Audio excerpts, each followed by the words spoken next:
ছোট্ট সোনা গোপাল আজ দেখতে দেখতে 1 বছর হতে চলল। গোপাল আসার পর আমার জীবনটা হঠাৎ করে কেমন যেন বদলে গেল। ওর জন্য ভোর ভোর করে ঘুম থেকে উঠে পড়ি, ওর জন্য খাবার তৈরি করি, ওকে খাওয়াই, ওকে পড়াই, স্নান করাই, এই করেই কেটে যায় আমার গোটা দিন। আজকের ভিডিওতে তাই আপনাদেরকে দেখাবো সকাল থেকে রাত অবধি আমি কিভাবে গোপালের সেবা করে থাকি, গোপালও আমার সাথে সকাল থেকে রাত অবধি কীভাবে কাটায় তা আজকে আমি আপনাদের সাথে শেয়ার করব। তাই ভিডিওটা শেষ অবধি দেখুন, আশা করব আপনাদের ভালো লাগবে। খুব সকালবেলা ঘুম থেকে উঠেই স্নান সেরি একটুখানি সিঁদুর পরি চলে আসি আমার ঠাকুর ঘরে। এখানেই ঘুমোচ্ছে আমার গোপাল। আর দেখুন, যেদিনকে ভিডিওটা করছি সেদিন ছিল রবিবার, আর খুব বৃষ্টিও পড়ছিল বাইরে। বাইরে বৃষ্টির ঝমঝম শব্দ, আর সকাল সকাল গোপাল এখনও ঘুমিয়ে যাচ্ছে। তাই তো গোপালকে ঘুম থেকে তুলতে হবে। তাই গোপালকে গপ্পু গপ্পু বলে ঘুম থেকে তুললাম। তুলে ওকে সিংহাসনের ওপরে বসিয়ে দেবো। গোপাল ঘুম থেকে উঠে পড়েছে, জেগে পড়েছে আমার গোপাল। এবার গোপালকে এই সিংহাসনের মধ্যে আমি বসিয়ে দিলাম। তারপর ওকে স্নান করানোর জন্য স্নানের জায়গাটা তৈরি করতে হবে, তো হাতে এখন অনেক কাজ। এই যে এইখানে গোপাল আমার রোজ সকালবেলা স্নান করে। এই পিতলের থালাটা আমি ওর জন্যই ব্যবহার করি, ও স্নানের জন্য। তাই পিতলের থালার মধ্যে আমি একটুখানি ফুল দিয়ে দিলাম, আর একটুখানি তুলসী পাতা দিয়ে দেব এই থালার মধ্যে। আজ যেহেতু রবিবার ছিল, তাই রবিবার দিনকে গোপাল কিন্তু দই মেখে স্নান করে। আমার গোপালকে প্রতি একটা রবিবার অন্তর অন্তর আমি দই দিয়ে স্নান করাই। যেদিন গোপাল দই দিয়ে চান করে সেদিন গোপাল পুরো চকচকে হয়ে যায়। এই যে গোপাল আগের দিনে রাত্রির বেলা ধুতি পরে শুয়েছিল, তাই ধুতি আর ওর ছোট প্যান্টটা খুলে গোপালকে স্নানের জায়গায় বসিয়ে দিলাম ভালো করে। আর গপুকে বললাম, গপু শান্ত হয়ে লক্ষ্মী সোনার মতো করে আজকে স্নানটা করে নাও। দই দিয়ে স্নান করতে মনে হয় গপু সেরকম ভালোবাসে না, চোখে মুখে দই ঢুকে যায় তো। তাই দেখুন, এই যে আমুলের দই আমি নিয়ে আসি একটা, আর এই দইটা ভালো করে গপুর গায়ে মাখিয়ে গপুকে স্নান করিয়ে দিই। এমনিতে আমার গোপাল সোনা সত্যিই ভীষণ শান্ত। গপু আমার সত্যি সব কথা শোনে। ওর মতো লক্ষ্মী বাচ্চা হয়তো হয় না। তাই রবিবার ছাড়াও যে দিনগুলো ওর মা অফিস যায়, মানে আমি অফিস যাই, সেদিন কিন্তু ও শান্ত হয়েই বাড়িতে থাকে ওর ঠাকুমার কাছে, কোনো দুষ্টুমি করে না। এই যে এবার আমার গপু সারা গায়ে দইটা মেখে ফেললো। এইভাবে দই দিয়ে স্নান করালে কিন্তু গোপাল ভীষণ চকচক করে। আমি আমার আগের ভিডিওটাতেও আমি দেখিয়েছিলাম আমার গোপাল কিভাবে সারা বছর চকচকে থাকে। একদিন গোপালকে মন্দিরে নিয়ে গিয়েছিলাম।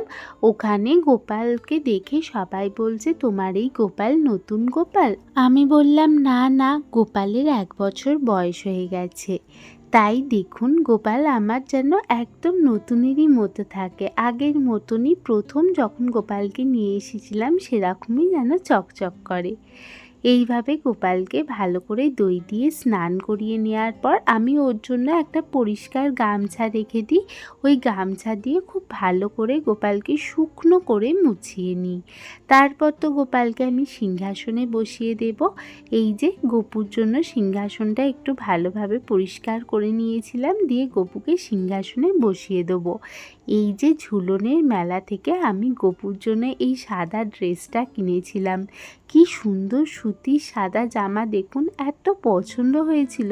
এটা গপুর থেকে 1 সাইজ বড়, কিন্তু আমি তাতেও নিলাম এই জামাটা। এই জামাটার কোয়ালিটির জন্য, এত সুন্দর ফাইন কাপড় সুতির, গপুর পরে খুব আরাম হবে। তাই এই জামাটা ঝুলনের মেলা থেকে নিয়েছিলাম। আর একটা নুপুরও নিয়েছিলাম, আপনাদেরকে জন্মাষ্টমীর দিনকে ওকে পরিয়ে দেখাবো। কি সুন্দর নুপুরটা ঝুমঝুম করে বাজে। ওই নুপুরটা এখন আমি তুলে রেখেছি। পেয়েছি। আমি এখন যেখানেই ঘুরতে যাই শুধু মনে হয় গপুর জন্য কিছু একটা কিনে নিয়ে যাই, যাই হোক কিছু। মনে হয় না যেন নিজের জন্য আর কিনি। বলছিলাম না, এইভাবেই হয়তো আমার জীবনটা পাল্টে গেছে। ও আসার আগে আমি ঘুম থেকে উঠতাম 10টা, 10:30। ছুটির দিনগুলোতে কাজ থাকতো না, তাই ঘুম থেকে উঠতেও দেরি হতো। কিন্তু এখন গপু এসে যাওয়ার পর একটুও শুয়ে থাকতে ইচ্ছা করে না। মনে হয় যেন কখন উঠে পড়ে ওকে স্নান করাই, খাওয়াই, আমার গপু না খেয়ে বসে রয়েছে। তাই তো মানুষের জীবনে একটা বাচ্চা বা সন্তান এলে তার পরিবর্তন হয়তো এইভাবেই হয়ে যায়। আর গপুর কাছে আমি তো গপুর মা, তাই গপুর সব দায়িত্ব তো আমাকে নিতেই হবে বলুন। আর আমার গপুর দায়িত্ব নিতে খুব ভালো লাগে। আমি তাই গপুকে রোজ প্রতিদিন হয়তো সাজাতে পারি না, কিন্তু রবিবার রবিবার এইভাবে ভালো করে সাজাই, ওকে চন্দন পরাই, ওকে মালা পরাই, কানের পরিয়ে দিই, মাথায় একটা ফুলের মুকুট পরিয়ে দিই, এইভাবে ফুলটা ওর মাথায় গুজে দিই। কি সুন্দর দেখতে লাগছে দেখুন আমার গপুকে, শান্ত শুভ্র। আর এখানে রয়েছে আমার প্রভু জগন্নাথ, প্রভুকেও আমি মোতির মালা পরিয়ে দিলাম। আর হাতে দিয়ে দিলাম, গপুর হাতে তুলসীর পত্র দিয়ে দিলাম। বর্ষাকাল, তাই খুব ভালো নয়নতারা গাছের ফুল ফুটেছে আমার ছোট ছোট এই গাছগুলোর। এই ফুলগুলো দিয়ে আমি ঠাকুরকে সাজিয়ে নিচ্ছি। দেখুন সাদা ফুলটা কি সুন্দর, মাঝে একটা লাল রঙের ফুটকি বোটা রয়েছে। আর এই ফুলগুলো কিন্তু অনেকটা ফোটে, রোজ 6টা 7টা করে ফুল দেয় এক একটা গাছে। তাই আমার সব ঠাকুরেরই ফুল এই গাছগুলো থেকেই হয়ে যায়। সকালবেলা গপুর জন্য জলখাবারে রেখেছিলাম বিস্কুট, এখানে রেখেছি নিমকি। এই নিমকিগুলো আমি পাশের দোকান থেকে কিনে এনেছিলাম। একটু মুরগি রেখেছিলাম আর একটুখানি মিষ্টি গপুকে দিলাম। আর কিছুটা মিষ্টি রেখে দিয়েছি গপু দুপুরবেলা খাবে বলে। আর এখানে জল দিয়ে দিলাম, জলের মধ্যে তো তুলসী পাতা অবশ্যই দিতে হয়, তাই তুলসীর পাতা দিয়ে দিলাম। গপুকে এবার আমি খাইয়ে দেবো। সকাল থেকে গপুটা না খেয়ে রয়েছে, কিন্তু গপুর এখন একটা নতুন অভ্যেস হয়েছে। গপুর খেতে বসার আগেই গপুর হাতে এখন খেলনা দিয়ে দিতে হবে। তাই এই খেলনাটা আমি গপুর জন্য ঝুলনের মেলা থেকে কিনেছি, কিন্তু এখন তো গপু খেতে বসার আগেই গপুকে একটা খেলনা না দিলে গপু যেন খেতেই চায় না, আমার তো তাই মনে হয়। তাই গপুর হাতে এই নতুন কেনা খেলনাটাকেও দিয়ে দিলাম। কি সুন্দর হয়েছে দেখুন, হাতিটা কি সুন্দর বসে স্কুটি চালাচ্ছে। আমার দেখেই খেলনাটা এত পছন্দ হয়ে গিয়েছিল, আর কোনো দাম দর না করে আমি গপুর জন্য এই খেলনাটা নিয়েই নিয়েছিলাম। কত দাম নিয়েছে জানেন? মাত্র 60 টাকা দাম নিয়েছিল, কমই দাম নিয়েছিল কিন্তু গপুর জন্য সত্যি ভীষণ সুন্দর লাগছে। নাও গপু, এবার আস্তে আস্তে খেয়ে নাও। না না, দুষ্টুমি করে না, আমি এটা খেলনা এনে দিয়েছি, কিন্তু দুষ্টুমি করতে নেই। আমি এটা খেলনা এনে দিয়েছি, তুমি সেই খেলনা দিয়ে খেলবে, ব্যাস। খেয়ে নাও, এই সন্দেশটা খাও, একটুখানি রেখে দিয়েছি, দুপুরবেলা খাবে। আর এখন একটুখানি খাও, ভালো না খেতে স্ট্রবেরি সন্দেশ তোমার জন্য নিয়ে এসেছি গপু। না, দুপুরবেলা ফল কেটে দেবো, তো আপেল এনেছি তোমার জন্য, খেয়ে দেবো।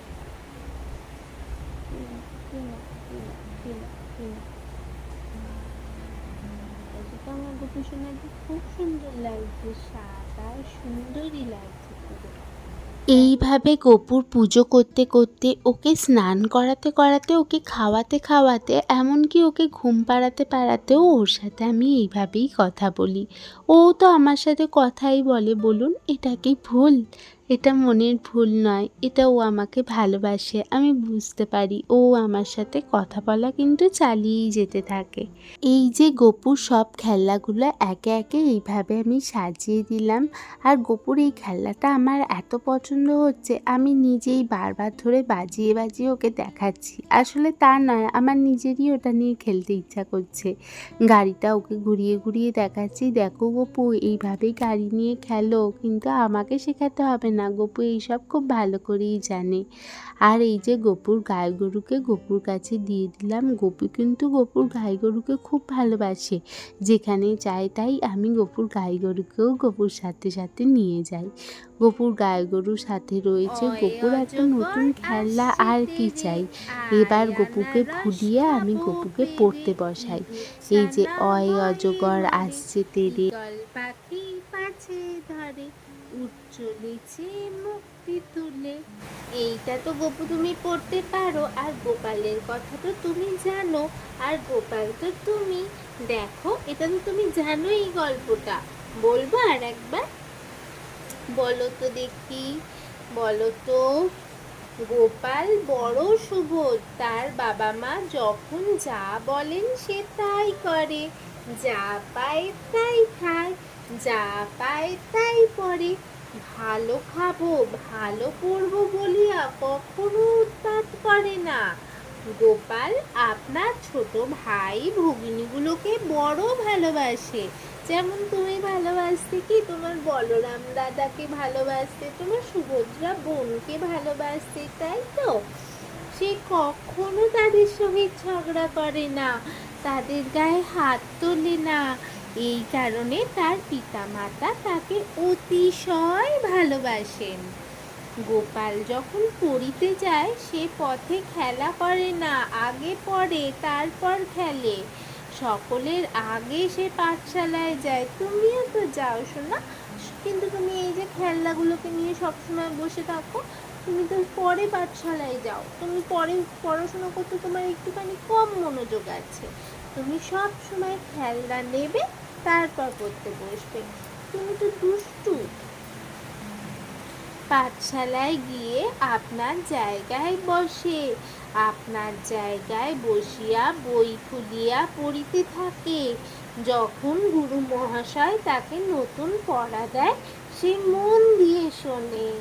তারপর খেলিবার ছুটি হইলে, যখন সকল বালক খেলিতে থাকে, তখন গোপালও খেলা করে। আর আর বালকেরা খেলিবার সময় ঝগড়া করে, মারপিট করে। গোপাল কিন্তু তেমন করে না। আমি তো জানি তুমি কারোর সাথে মারপিট করো না, তুমি তো সব সময় সবাইকে ভালোবাসো। সে একদিনও কারোর সহিত ঝগড়াও করে না, মারপিটও করে না। তুমি তো এই গল্পটা জানো গোপাল, আমি তো তোমাকে এর আগে কতবার পড়িয়েছি বলো তো এই গল্পটা। এই যে দেখো, খেলিবার ছুটি হইলে রাখাল বড় খুশি। রাখাল একটা পচা ছেলে, সে বড় খুশি হয়। খেলিতে পারলে সে আর কিছুই চায় না, সে সব সময় খেলতেই থাকে।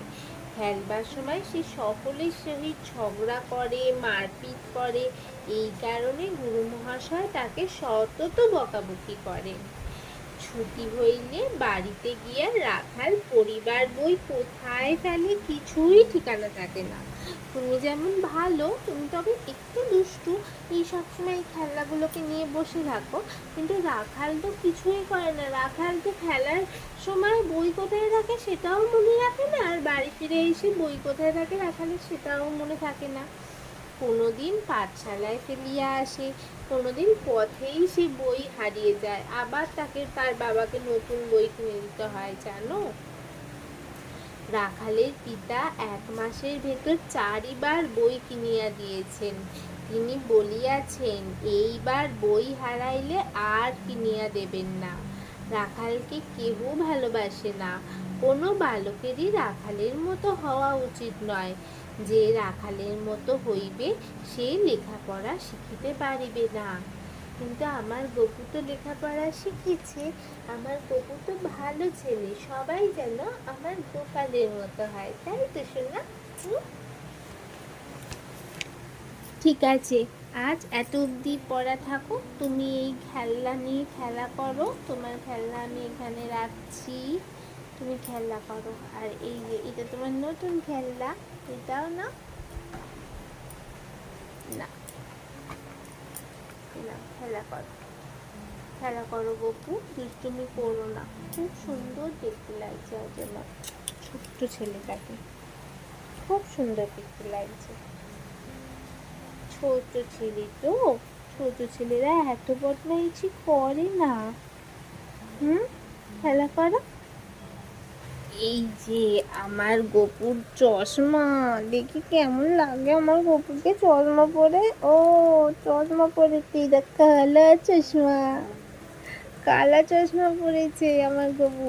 ও বাবা, আবার চোখটা এরকম করছে, এরকম করছে, এরকম করছে, এরকম করছে চশমা পরে। না না না না না, এত বড় মুখে চশমাটা কি করে হয় আমার গপু, দেখি।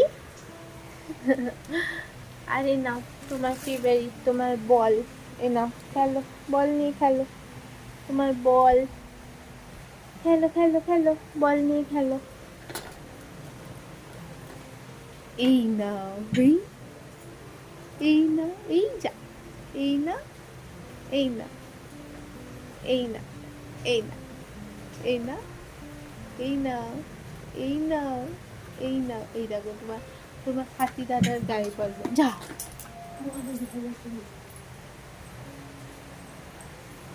এই না, এই না, এই দাও, আমাকে দিবে না, দাও, বলটা দিবে না। আচ্ছা, এনা, এনা, এনা, এনা, এনা, দাও দাও দাও দাও দাও দাও। ব্যাস এইভাবে গপুর সাথে দুষ্টুমি মজা আনন্দ করতে করতেই আমার দুপুরবেলাটা প্রায় চলেই এলো। বেলাটা কিভাবে যে কেটে গেল। এবার গপুকে আমি একটু সাবুদানা ভিজিয়েছি, সাবুদানা মেখে দেব। রবিবার দিনগুলোতে এইভাবেই আমি গপুর জন্য সাবুদানা মেখে দিই। আর এমনি অন্যান্য দিনগুলোতে যেরকম কোনো দিন সাবুদানা বা কোনো দিন একটুখানি ফল দেয়া থাকে গপুর জন্য, গপুর খাওয়ার জন্য, আমি এখানে সাবুদানা আর কিছু আপেল গপুর জন্য কেটে দিয়েছি, আর একটা তুলসী পাতা দিয়ে দিলাম। এবার গপুকে আমি দুপুরের খাবারটা ভালো করে খাইয়ে দেবো। আমি গপুর এই প্রসাদটাই খেয়েছি আজকে দুপুরে। গপুকে ভালো করে খাবারটা খাইয়ে দেওয়ার পর গপুকে একটু রেস্ট দিতে হবে এবার।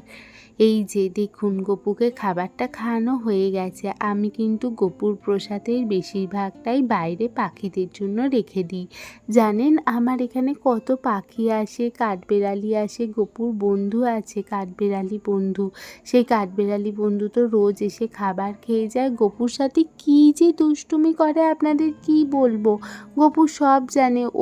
এই যে সেই কাঠবেড়ালি আমার ঘরের সব জিনিস টেবিলের ওপর রাখা থাকলেই ছুঁড়ে ফেলে দেবে। একদিন তো গপুকে খেতে দিয়ে চলে গেছি, গপুর জলের গ্লাস উল্টে দিয়েছে, গপুর গায়ে জল ফেলে দিয়েছে, আমার জগন্নাথের গায়েও জল ফেলে দিয়েছে। কি যে অত্যাচার করে কি বলবো। আমি তো গপুকে বলি, গপু তোমার বন্ধু কেন এত অত্যাচার করে গো। ওর জ্বালায় সত্যি আর পারা যাচ্ছে না। কিন্তু এই বন্ধুটা কিন্তু গপুর খুব কিউট। আমি গপুর এই বন্ধুর জন্য খাবার রেখে যাই। গপুর বন্ধুই কিন্তু গপুর এই প্রসাদ খায়। আসলে ভগবান কি আর এমনি এমনি আসে? ভগবান এই সব জীবের রূপ ধরেই আমাদের কাছে আসে। তোমার বন্ধু কোথায় থাকে, কি করে না করে তুমি জানো না? কি অত্যাচার করে তুমি তো জানো, তুমি তো বলো। এই বড্ড ওই দেখুন, ক্যামেরাটা বারবার ওর কাছে নিয়ে যাচ্ছি বলে ও কিন্তু বুঝতে পেরেছে যে আমার দিকে তাকাচ্ছে। কি চালাক কি বলবো আপনাকে। এবার আমিও একটু দুপুরবেলা রেস্ট নিয়ে নিলাম। সন্ধে হতেই গপুকে এবার সন্ধ্যের জলখাবার খেতে দিয়ে দিলাম। সন্ধ্যের জলখাবারে গপুকে একটু নিমকি ভাজা আর একটু বিস্কুট দিয়েছিলাম, হ্যাপি হ্যাপি বিস্কুট। গপুর খুব ভালোবাসে হ্যাপি হ্যাপি বিস্কুট খেতে। গপুকে খাইয়ে দেওয়ার পর এবার সন্ধ্যার আরতিটা আমি করে নিই। হরে কৃষ্ণ নাম জপ করতে করতে আরতি, আমার রাধা কৃষ্ণের আরতি করছি, আমার গোপালের আরতি করছি। হরে কৃষ্ণ নাম জপ করে আমার জগন্নাথ দেব, বলরাম দেব এবং সুভদ্রা মায়েরও আরতি আমি করে নিলাম। আর সন্ধেবেলার পুজোটাও করে নিলাম। সন্ধেবেলার পুজোয় আমি হরে কৃষ্ণ নাম করি, মহামৃত্যুঞ্জয় মন্ত্র জপ করি এবং ঠাকুরকে তুলসী তলায় সন্ধ্যা প্রদীপ দেখাই। জয় বলদেবা, জয় সুভদ্রা। দেখতে দেখতে রাত প্রায় ৯টা বেজে গেছে। এবার গপুকে রাত্তিরের খাবার দিয়ে দিই। রাত্তিরের খাবারে গপুকে একটু মুরগি দিই আর বাতাসা দিই। মুরগি বাতাসা খেয়ে গপু রাত্রির বেলা শুয়ে পড়ে। আমি গপুকে এবার রাতের খাবারটাও খাইয়ে দিচ্ছি। আর গপুকে কিন্তু গল্প বলতে বলতে খাওয়াতে হয়, এমনি এমনি গপু খায় না। ওই যে পাশে হাতে ধরে গপু সব খেলনাগুলো নিয়ে বসে থাকবে আর আমাকে গল্প বলতে বলতে গপুকে খাইয়ে দিতে হবে। গপুকে খাইয়ে দেওয়ার পর গপুর মালা খুলিয়ে তারপর গপুকে ভালো করে পরিষ্কার করে বিছানা করে গপুকে শুইয়ে দেবো। এই খেলনাগুলো একে একে সরিয়ে নিচ্ছি। জানেন জন্মাষ্টমী আসছে, হাতে কত কাজ। গপুর জন্য জামা কিনতে যেতে হবে, গপুর অঙ্গ রাগ করাতে হবে, গপুর ভালো করে শৃঙ্গার করিয়ে নিতে হবে, হাতে প্রচুর কাজ আছে। তাই ভিডিওটা আজকে এত অবধিই রাখছি। আবার দেখা হবে আপনাদেরকে গপুর সাথে পরের ভিডিওতে। আজকের ভিডিওটা ভালো লাগলে একটা লাইক ও আমার চ্যানেলকে একটা সাবস্ক্রাইব করে আমার সাথে থাকবেন। সবাই ভালো থাকবেন। জয় জগন্নাথ।